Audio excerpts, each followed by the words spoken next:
अगर आपने इस लेक्चर को देख लिया तो क्लास 12 बोर्ड एग्जाम के लिए जितने भी इंपॉर्टेंट फॉर्मूलाज हैं उसमें आपको कहीं चैलेंज नहीं आने वाला है, सारे कवर हो जाएंगे।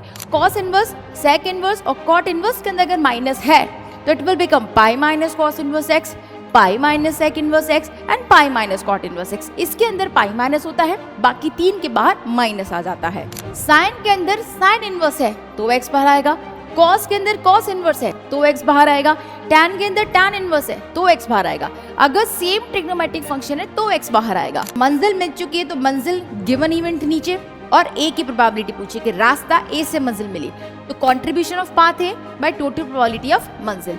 This is the formula. देखो बेटा कुछ चीजें हैं मैंने इनडायरेक्टली फॉर्म में यूज करी हैं, ये बेस थ्योरम का तरीका था याद करने का। तो ये सारे फॉर्मूलाज अगर आपको याद हैं तो बोर्ड एग्जाम में कहीं नहीं रुकोगे। Hello students, my name is Diksha Sharma and I would like to welcome all of you once again on the amazing platform of physics Wallah. बेटा आज हम लोग डिस्कस करने जा रहे हैं वो सारे के सारे इंपॉर्टेंट फॉर्मूला जो क्लास 12 बोर्ड एग्जामिनेशन के लिए बहुत ज्यादा इंपॉर्टेंट है।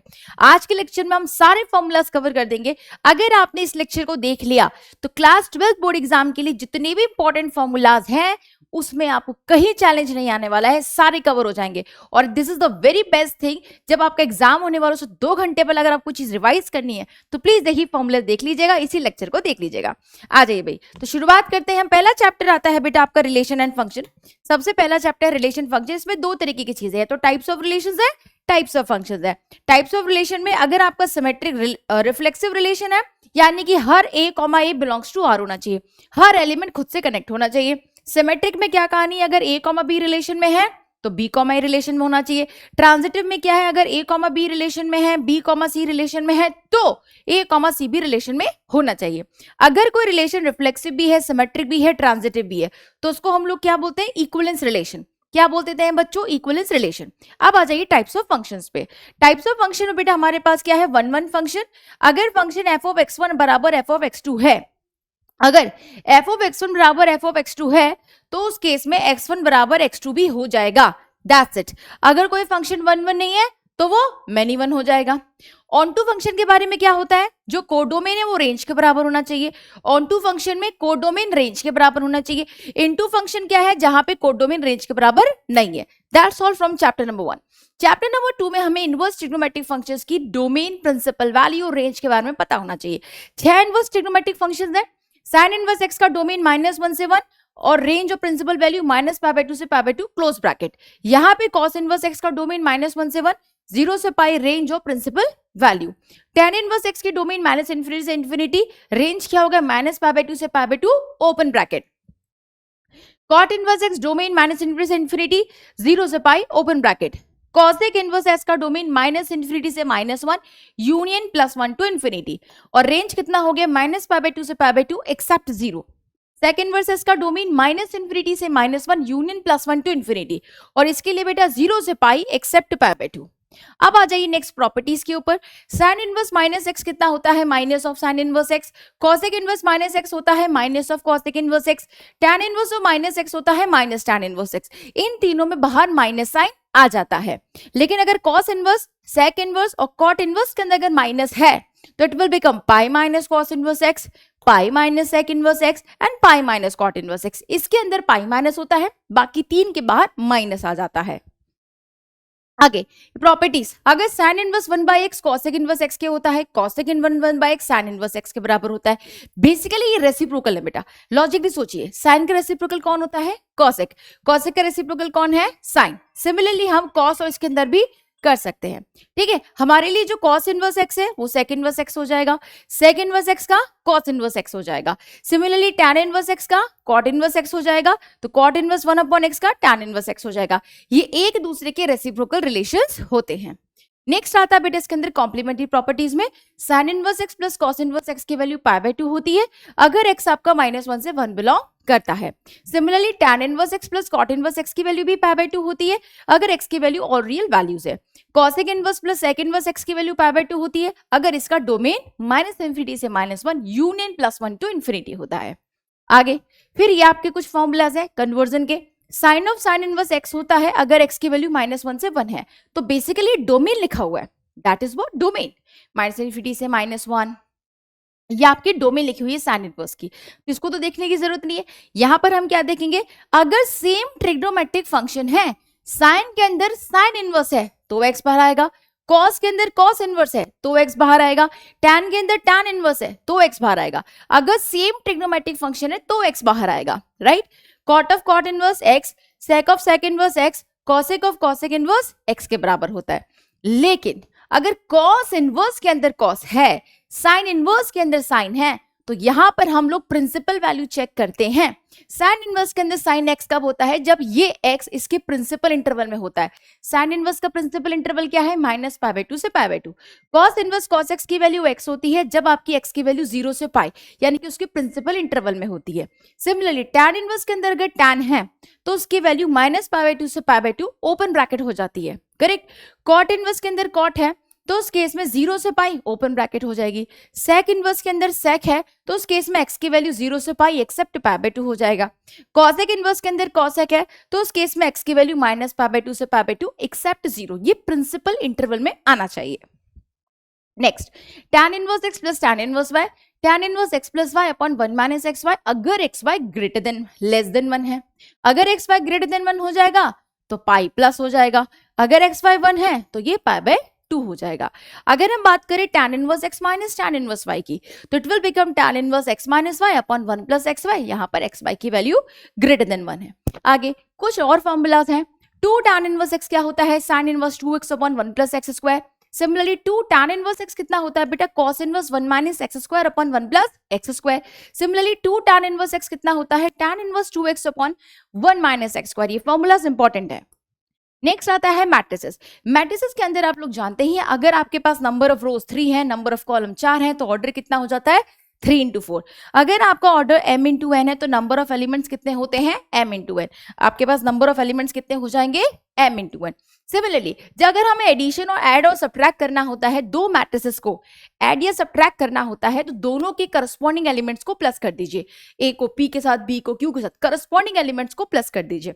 लेकिन अगर हम मल्टीप्लीकेशन करते हैं तो हम क्या देखते हैं, जो सेकेंड नंबर का, जो फर्स्ट मैट्रिक्स का नंबर ऑफ कॉलम है, सेकेंड मैट्रिक्स की नंबर ऑफ रोज के बराबर होना चाहिए, n बराबर p होना चाहिए। और जो उसका रिजल्टेंट मैट्रिक्स होता है उसका ऑर्डर बेटा m into q होना चाहिए, करेक्ट।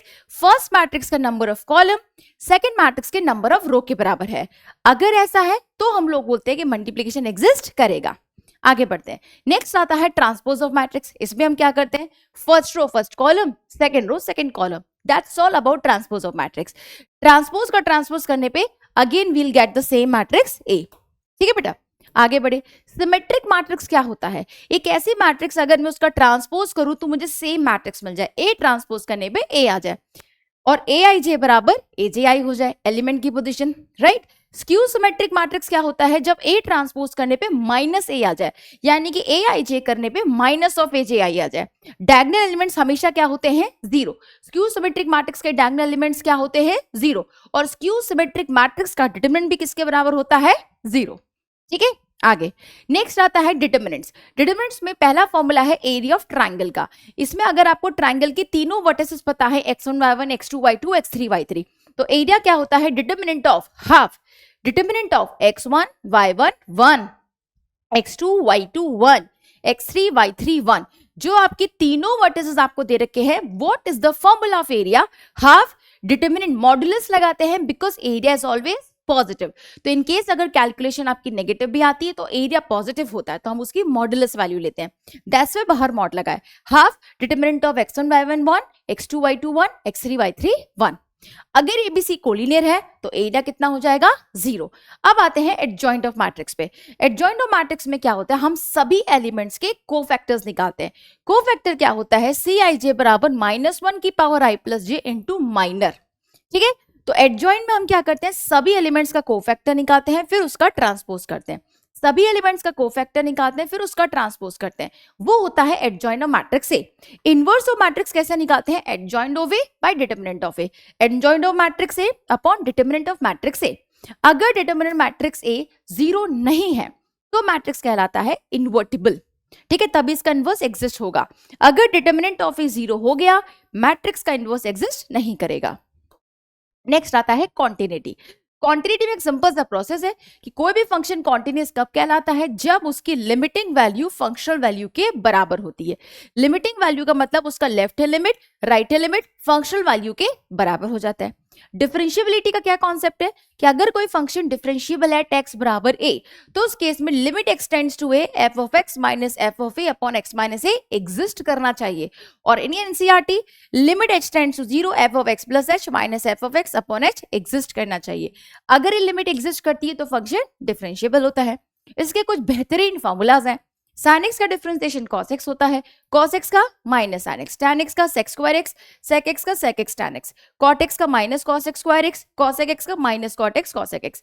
कांस्टेंट का डिफरेंशिएशन 0, x की पावर n का n इंटू x की पावर n माइनस 1, e की पावर x का डिफरेंशिएशन e की power x and log x का डिफरेंशिएशन 1 by x, a की पावर x का डिफरेंशिएशन a की power x into log a, sin inverse x का differentiation 1 upon under root of 1 minus x square, cos inverse x का differentiation minus 1 upon under root of 1 minus x square, tan inverse x का differentiation 1 upon 1 plus x square. Similarly cot inverse x का differentiation 1 upon minus 1 upon 1 plus x square, sec inverse x का 1 upon mod x into under root of x square minus 1, cos inverse x का minus 1 upon modulus x into under root of x square minus 1। Next बेटा कुछ rules होते हैं differentiation के। जो आपका k constant होता है वो बाहर हो जाता है डिफरेंशिएशन ऑफ फंक्शन। जब हम दो फंक्शन एडिशन में होते हैं तो फर्स्ट फंक्शन का डिफरेंशिएशन प्लस सेकंड फंक्शन का डिफरेंशिएशन। अगर दो फंक्शंस प्रोडक्ट में होते हैं तो प्रोडक्ट रूल लगता है जिसके अंदर first function as it is into second का differentiation, second function as it is first function का differentiation. That is the logic. जब हमारे पास फंक्शंस होते हैं न्यूमरेटर अपॉन डिनोमिनेटर फॉर्म में तो हम लगाते हैं क्वेश्चन रूल, जिसमें डिनोमिनेटर का square, denominator as it is numerator का differentiation minus numerator as it is denominator का डिफरेंशिएशन। बड़े आगे एप्लीकेशन ऑफ इंटीग्रल्स में हमने पढ़ा था dy by dx। ये क्या होता है बेटा? Rate of change of y with respect to x। x के रिस्पेक्ट में y की स्पीड से चेंज हो रहा है, that is what dy by dx। dy by dx क्या रिप्रेजेंट करता है? Slope of tangent at a particular point on the curve. किसी कर्व पे अगर कोई पॉइंट है तो उस पॉइंट पे टेंजेंट का स्लोप क्या होगा, ये dy by dx बताता है। उसके बाद आपके पास सेकंड टॉपिक आता है इंक्रीजिंग और डिक्रीजिंग फंक्शन। इसका सिंपल सा लॉजिक है, अगर f ऑफ x1 की वैल्यू f ऑफ x2 से बड़ी है तो फंक्शन कैसा हो जाएगा? Strictly increasing. अगर आपकी x1 की वैल्यू x2 से बड़ी है, f of x1 greater than और इक्वल टू आ गया तो सिंपल इंक्रीजिंग है। यहाँ पे सिंपल ग्रेटर देन है तो स्ट्रिक्टली होता है, ग्रेटर देन और इक्वल टू है तो सिंपल इंक्रीजिंग होता है। अगर x1 की वैल्यू x2 से बड़ी है तो f of x1 f of x2 से छोटा होगा तो उस केस में स्ट्रिक्टली डिक्रीजिंग। लेकिन f ऑफ x1 की वैल्यू f ऑफ x2 से बड़ी है तो f ऑफ x1, अगर x1 की वैल्यू x2 से बड़ी है तो f ऑफ x1 की वैल्यू लेस देन और इक्वल टू आ गया तो डिक्रीजिंग हो जाएगा। सिंपल, अगर सिंपल लेस देन था स्ट्रिक्टली था, less than equal to simple decreasing. आगे बढ़े, अगर आपका f dash x greater than 0 है तो फंक्शन स्ट्रिक्टली इंक्रीजिंग है। अगर आपके फंक्शन का डेरिवेटिव ग्रेटर देन 0 है तो फंक्शन कैसा है? Strictly increasing. अगर आपका f dash x greater then और इक्वल टू 0 है तो फंक्शन कैसा है? Increasing only. अगर आपका f डैश x नेगेटिव है तो फंक्शन कैसा है? Strictly decreasing. f dash x less than और इक्वल टू 0 है तो फंक्शन कैसा है? डिक्रीजिंग। That's it. ठीक है, उसके आगे बढ़े हम लोग। नाउ फर्स्ट डेरिवेटिव टेस्ट और सेकंड डेरिवेटिव टेस्ट क्या होता है, ध्यान से देखिए। फर्स्ट डेरिवेटिव में हम सबसे पहले f डैश x निकालते हैं। सेकेंड स्टेप हम क्रिटिकल पॉइंट्स निकालते हैं जहां पर f डैश x 0 के बराबर है। फॉर एग्जांपल x बराबर अल्फा पे f डैश x क्या आ गया? अल्फा 0 आ गया। अगर फिर हम देखते हैं कि अल्फा से पहले अगर आपका डिफरेंशिएशन नेगेटिव है, बाद में डिफरेंशिएशन की वैल्यू पॉजिटिव है, पहले dy by dx नेगेटिव बाद में पॉजिटिव, तो ये कहलाता है पॉइंट ऑफ मिनिमा और you can say point of local minima. अगर आपका पहले डिफरेंशिएशन पॉजिटिव है बाद में नेगेटिव है तो ये कहलाता है local maxima. That's a logic. Second derivative test में है, अगेन हम f डैश x निकालेंगे, क्रिटिकल पॉइंट निकालेंगे जहां पर x की वैल्यू क्या है? 0। करेक्ट। अब हम अगर डबल डेरिवेटिव आपका पॉजिटिव है तो अल्फा कैसा है? Point of local minima. Alpha कैसा है? Point of local minima. अगर डबल डेरिवेटिव नेगेटिव है तो अल्फा कैसा है? Point of local maxima. That's it. आगे बढ़ते हैं। अगर हमें कभी भी maximum value minimum value close interval में निकालनी है तो मैक्सिमम को एब्सोल्यूट मैक्सिमा भी बोलते हैं, मिनिमम को एब्सोल्यूट मिनिमा भी बोलते हैं। उसकी कुछ वर्किंग रूल्स हैं। पहला, हम सारे क्रिटिकल पॉइंट्स निकालते हैं जहां पर f डैश x की वैल्यू 0 के बराबर होती है। फिर एंड पॉइंट्स को भी ले लेते हैं इंटरवल की, उन सभी पॉइंट्स पे हम फंक्शन की वैल्यू निकालते हैं। उसमें से जो मैक्सिमम होता है वही एब्सोल्यूट मैक्सिमा होता है, उनमें से जो मिनिमम होता है वही एब्सोल्यूट मिनिमा होता है। आगे बढ़े, इंटीग्रल्स में दो तरीके के इंटीग्रल्स हैं, इंडेफिनिट, डेफिनिट। तो सबसे पहले हमें फॉर्मूलाज पता होना चाहिए। एक्स की पावर एन का इंटीग्रेशन एक्स की power n plus one upon n plus one plus C. One का इंटीग्रेशन एक्स, कॉस एक्स का इंटीग्रेशन साइन एक्स। आगे बेटा साइन एक्स का integration minus cos x, sec square x का tan x, cos x square x का minus cot x, sec x tan x का integration sec x, cosec x cot x का integration minus cosec x, 1 upon under root of 1 minus x square sine inverse x, 1 upon under root 1 minus cos square x minus cos inverse x, 1 upon 1 plus x square tan inverse x। आगे 1 upon 1 plus x square minus cot inverse, 1 upon x into under root x square minus 1, इसको sec inverse x भी लिख सकते हैं, minus cosec inverse x भी लिख सकते हैं। नेक्स्ट e की पावर x का e की पावर x, 1 बाय x का log of mod x, a की पावर x का a की power x upon log a। उसके बाद प्रॉपर्टीज होती हैं। आप लोग अगर तीन तरीके से इंटीग्रेशन को हम सेपरेट कर सकते हैं, first function, second function, third function. अगर कोई कांस्टेंट मल्टीप्लाई है तो वो बाहर हो जाता है, अगर कोई कांस्टेंट होता है तो वो बाहर मल्टीप्लाई हो जाता है। आगे फिर आपको कुछ फॉर्मूलाज, tan x का इंटीग्रेशन क्या होता है, log of modulus of sec x। Next cot x का integration log of modulus of sin x। Next sec x का integration log of mod of sec x plus tan x। cosec x का हो जाएगा log of mod of cosec x minus cot x। आगे 1 upon quadratic में भी तीन फॉर्मूले हैं, 1 upon x square minus a square, 1 upon 2a log of modulus of x minus A upon x plus a plus C. ये formulas याद होने चाहिए बेटा।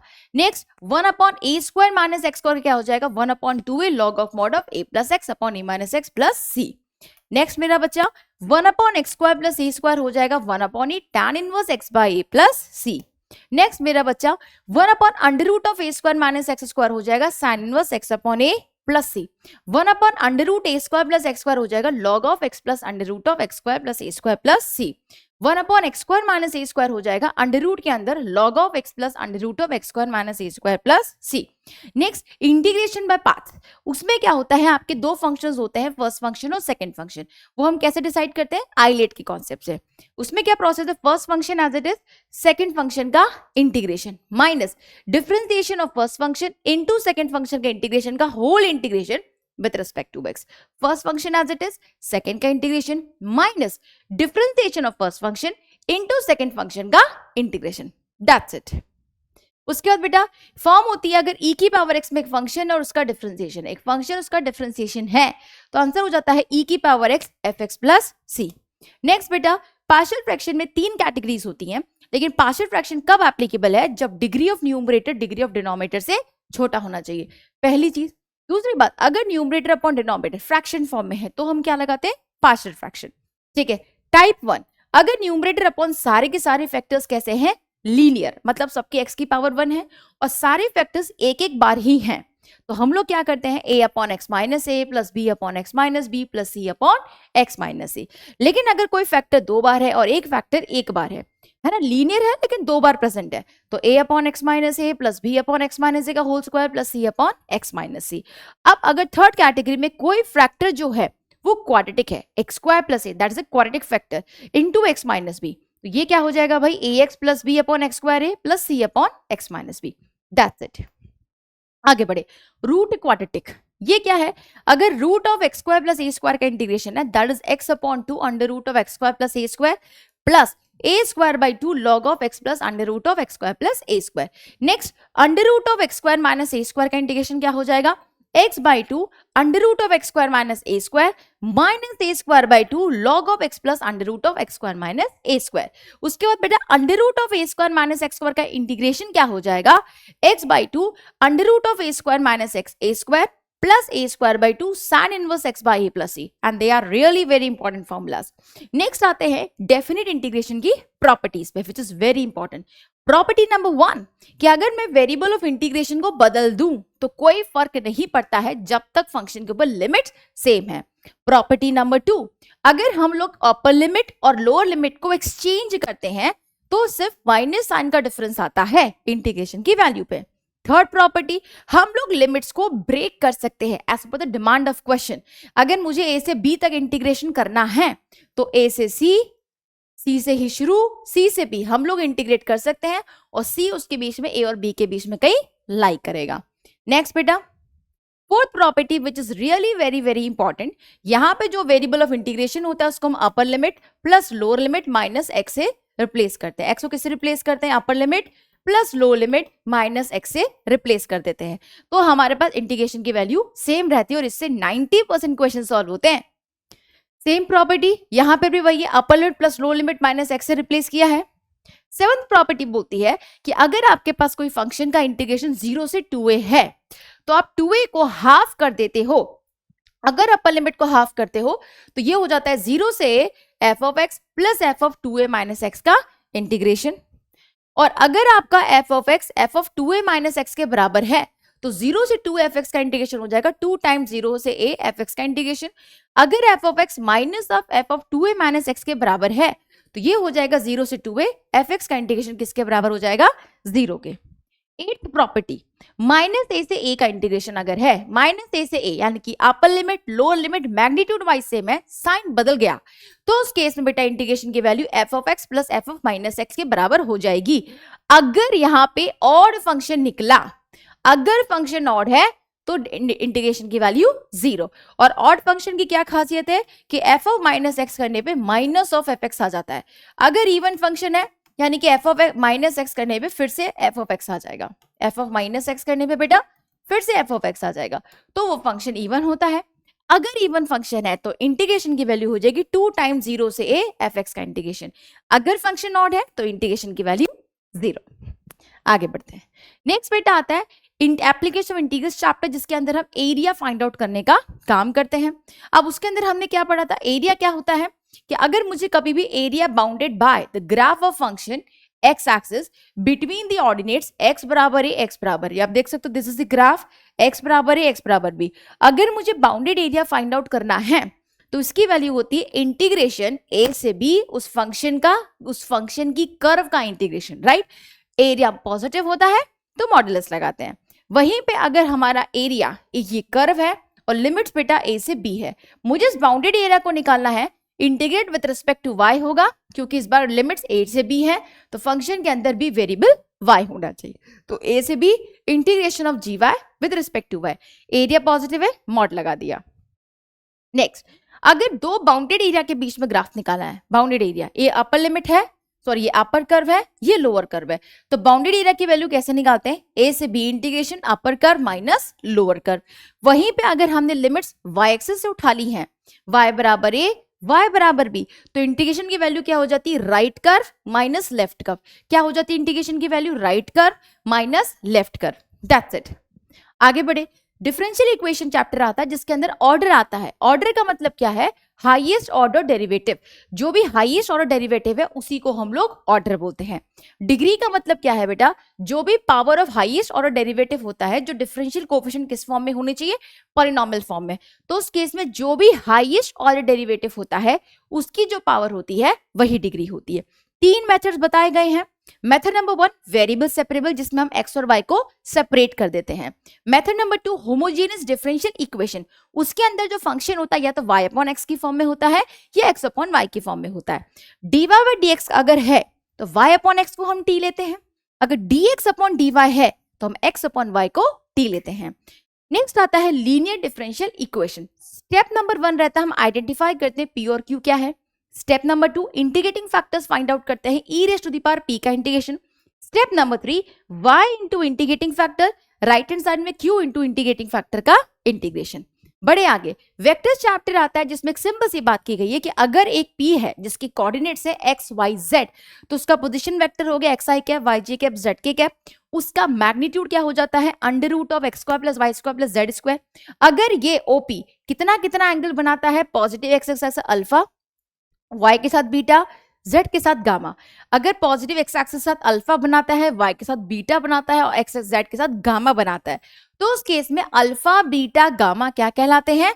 Direction angles. Cos alpha cos beta cos gamma direction cosines. इसके बीच में relation होता है cos square alpha plus cos square beta plus cos square gamma, l square plus m square plus n square बराबर 1। तो यहीं से बन जाता है sine square alpha plus sine square beta plus sine square gamma बराबर 1। ठीक है, आगे बढ़े। फिर अगर हम यूनिट वेक्टर निकालते हैं, है ना, तो यूनिट वेक्टर में क्या करते हैं? वेक्टर को उसके मैग्नीट्यूड से डिवाइड कर देते हैं। तो हमने ये एक्स वाई जेड को अगर इसके मैग्नीट्यूड से डिवाइड करेंगे तो ये हमें तीनों चीजें मिल गई। अगर आपके पास कोई वेक्टर है एक्स वाई जेड, तो डायरेक्शन कोसाइंस क्या हो जाता है, x upon under root of x square plus y square plus z square, y upon under root of x square plus y square plus z square, z upon under root of x square plus y square plus z square. अगर आपका कोई vector unit vector है तो वो क्या होता है, उसका मैग्नीट्यूड 1 के बराबर होता है। यूनिट वेक्टर क्या बताता है, ए वेक्टर का डायरेक्शन बताता है। उसकी वैल्यू हम कैसे निकालते हैं, उस वेक्टर को उसके मैग्नीट्यूड से डिवाइड करके, उस वेक्टर को उसके मैग्नीट्यूड से डिवाइड करके। नेक्स्ट आता है इसके अंदर डॉट प्रोडक्ट। डॉट प्रोडक्ट के बारे में क्या खासियत है कि अगर मुझे दो वेक्टर के बीच का डॉट प्रोडक्ट निकालना है तो ए डॉट बी क्या होता है, magnitude of A into magnitude of B into cos theta. Cos theta की वैल्यू क्या हो जाएगी, A dot B by magnitude of A magnitude of B. पर ये फॉर्मूला बड़ा इस्तेमाल होता है। उसके बाद बेटा ए वेक्टर अगर बी वेक्टर के परपेंडिकुलर है, ए डॉट बी जीरो, अगर ए डॉट बी जीरो है तो ए वेक्टर बी वेक्टर के परपेंडिकुलर है। अगर मेरे पास दो वेक्टर्स पैरेलल या कोलिनियर हैं तो उस केस में क्या होता है, जैसे ये दो वेक्टर्स हैं, ये अगर पैरेलल और कोलिनियर हैं तो a1 upon b1, a1 upon b1, a2 upon b2, a2 upon b2, a3 upon b3, a3 upon b3, इन दोनों के x y z कंपोनेंट्स का रेशियो सेम होता है। करेक्ट। अब आ जाइए क्रॉस प्रोडक्ट की प्रोजेक्शन क्या होता है, ए वेक्टर का प्रोजेक्शन ऑन बी वेक्टर का फॉर्मूला क्या है, a vector dot b cap. Cross product की बात करें तो ए क्रॉस बी क्या होता है, magnitude of A magnitude of B sine theta N cap. यहां पर जो वेक्टर का मैग्नीट्यूड है वो सिर्फ magnitude of A magnitude of B into sine theta है। जो ए क्रॉस बी का डायरेक्शन होता है that is N cap which is a unit vector जो कि ए और बी दोनों के परपेंडिकुलर होता है। That is what the direction of A cross B. अब आगे हम बात करते हैं, अगर ए और बी आपके पास ई है तो ए क्रॉस बी कैसे निकालते हैं, mag determinant of I cap J cap K cap. पहले ए वेक्टर है तो ए वेक्टर के कंपोनेंट्स a1 a2 a3, बाद में बी वेक्टर है तो बी वेक्टर के कंपोनेंट्स b1 b2 b3। फिर आता है area of triangle.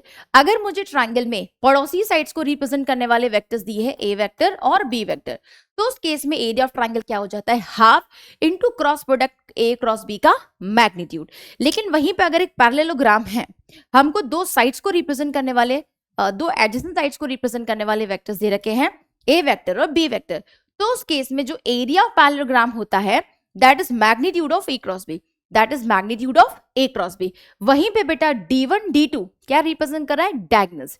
d1 vector d2 vector क्या रिप्रेजेंट कर रहा है, डायगोनल्स को। तो उस केस में जो एरिया ऑफ पैरेललोग्राम होता है that is half into magnitude of d1 cross d2, half into magnitude of d1 cross d2। बढ़ते हैं आगे, 3 डायमेंशनल ज्योमेट्री चैप्टर आता है। जैसे वेक्टर की कहानी सेम 3D की कहानी लाइन के ऊपर। अगर एक line positive x axis positive Y axis positive Z axis के साथ अल्फा बीटा गामा एंगल बनाती है तो अल्फा बीटा गामा एंगल्स क्या कहलाते हैं, direction angle. Cos alpha cos beta cos gamma direction cosines, और इसके बीच में ये रिलेशन होता है cos square alpha plus cos square beta plus cos square gamma 1 के बराबर। सिमिलरली अगर A B C direction ratio को रिप्रेजेंट कर रहे हैं तो डायरेक्शन कोसाइंस क्या हो जाते हैं, plus minus A upon under root of A square plus B square plus C square, plus minus B upon under root of A square plus B square plus C square, plus minus C upon under root of A square plus B square plus C square. उसके बाद दो lines के बीच का angle हम कैसे निकालते हैं, अगर मुझे दोनों लाइंस के डायरेक्शन रेशियोज पता है a1 b1 c1 a2 b2 c2, तो दोनों लाइंस के बीच का एंगल क्या हो जाता है, cos theta is equal to modulus of a1 a2 plus b1 b2 plus c1 c2 by under root of a1 square plus b1 square plus c1 square into under root of a2 square plus b2 square plus c2 square. अगर यहां पर case number 1 अगर a1 a2 plus b1 b2 plus c1 c2 0 के बराबर है तो lines क्या हो जाती है, परपेंडिकुलर। लेकिन वहीं पे अगर a1 by a2 b1 by b2 c1 by c2 का रेशियो बराबर है तो उस केस में लाइंस क्या हो जाती हैं, पैरेलल या कोइंसिडेंट। लाइंस क्या हो जाती हैं, पैरेलल या कोइंसिडेंट। उसके बाद आ जाते हैं हम इक्वेशन ऑफ लाइन के ऊपर। लाइन की इक्वेशन दो तरीके से निकाली जाएंगी। तरीका नंबर 1, अगर एक लाइन पे लाई करने वाला पॉइंट हमें पता है और उसके पैरेलल वेक्टर हमें पता है तो उस केस में हम लोग लाइन की इक्वेशन निकाल सकते हैं। वेक्टर फॉर्म में क्या हो जाता है, R vector is equal to A vector plus lambda times parallel vector which is Q vector. और अगर इस लाइन पे लाई करने वाले पॉइंट्स की कोऑर्डिनेट्स है x1 y1 z1 और इस लाइन का जो पैरेलल वेक्टर था उसके डायरेक्शन रेशियोज क्या है a b c, तो कार्टेशियन फॉर्म हो जाती है x minus x1 upon a y minus y1 upon b, z minus z1 upon c। x1 y1 z1 क्या है? लाइन पे लाई करने वाले पॉइंट्स के कोऑर्डिनेट्स। a b c क्या है? पैरेलल वेक्टर के direction ratios. Got it? Correct. दूसरी जगह अगर एक लाइन पे लाई करने वाले दो पॉइंट्स हमें पता है, ए के कोऑर्डिनेट्स भी पता है, बी के कोऑर्डिनेट्स भी पता है, और दोनों के पोजीशन वेक्टर्स भी मिल गए, ए वेक्टर भी मिल गया, बी वेक्टर भी मिल गया, तो वेक्टर फॉर्म क्या होती है? R vector is equal to A vector plus lambda times B vector minus A vector. और कार्टेशियन फॉर्म क्या होती है? x minus x1 upon x2 minus x1, y minus y1 upon y2 minus y1, z minus z1 upon z2 minus z1। ये हो जाती है आपकी Cartesian form. Next आगे बढ़ते हैं। अगर एक लाइन की इक्वेशन हमें दी हुई है और लाइन पे लाई करने वाले मुझे पॉइंट के जनरल कोऑर्डिनेट्स चाहिए, तो हमने इसको लैम्डा के बराबर कर देते हैं। तो x कितना हो गया? a लैम्डा प्लस x1, ये हो जाएगा b lambda plus y1, c lambda plus z1। ये आपके आगे किसी भी पॉइंट्स के जनरल कोऑर्डिनेट्स। सिमिलरली अगर एक लाइन दी है, उस पे लाई करने वाला पॉइंट गिवन है और उस लाइन के डायरेक्शन कोसाइंस गिवन है, तो इक्वेशन क्या बन जाती है? x minus x1 upon l, y minus y1 upon m, z minus z1 upon n। This is the equation of the line. आगे बढ़े। Next, shortest distance between lines. दो तरीके की लाइंस आपके सिलेबस में है, एक तो पैरेलल लाइंस है, दूसरी स्क्यू लाइंस है। अगर मेरे पास दोनों लाइन की इक्वेशन दे रखी है, a1 वेक्टर जो b वेक्टर के पैरेलल है, a2 वेक्टर से पास करती है और b वेक्टर के पैरेलल है, दोनों किसके पैरेलल है? b वेक्टर के। तो उस केस में दोनों लाइंस के बीच का जो परपेंडिकुलर डिस्टेंस होता है d, वो किसके बराबर है? a2 vector minus a1 vector cross product with b vector, इसका magnitude divided by b vector का मैग्नीट्यूड।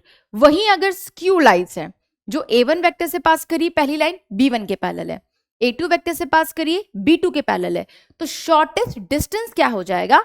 a2 माइनस a1 निकालेंगे, b1 क्रॉस b2 निकालेंगे। एक तो a2 माइनस a1 कैलकुलेट करेंगे और b1 क्रॉस b2 कैलकुलेट करेंगे, उसका डॉट प्रोडक्ट लेंगे divided by magnitude of b1 cross b2 करेंगे।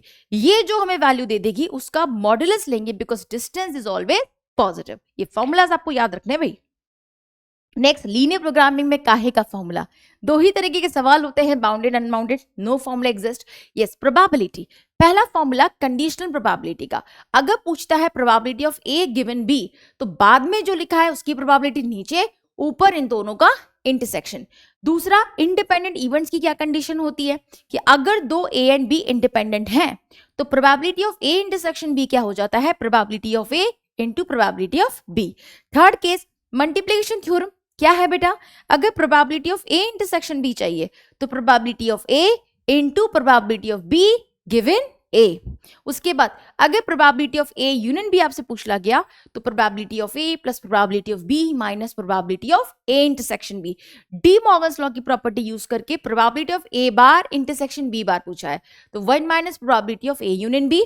और वहीं पे अगर probability of A bar union B bar पूछा है, तो 1 minus probability of A intersection B. आ जाइए भाई आगे। Next, total probability theorem.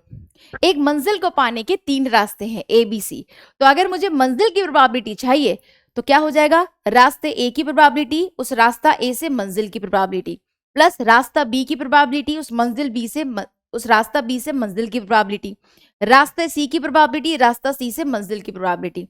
That is what? Total probability theorem. Bayes theorem वही कहानी, अगर मंजिल मिल गई तो बताइए रास्ता ए की प्रोबेबिलिटी क्या है? तो मंजिल मिल चुकी है, तो मंजिल गिवन इवेंट नीचे और ए की प्रोबेबिलिटी पूछे कि रास्ता ए से मंजिल मिली, तो कंट्रीब्यूशन ऑफ पाथ है बाय टोटल प्रोबेबिलिटी ऑफ मंजिल। This is the formula, P of A into P of M given A upon P of A P of M given A plus P of B into M given B P of C into M given C. तो ये तो हो गई probability of मंजिल। उसमें ए का contribution क्या है? P of A into P of M given A. That's it.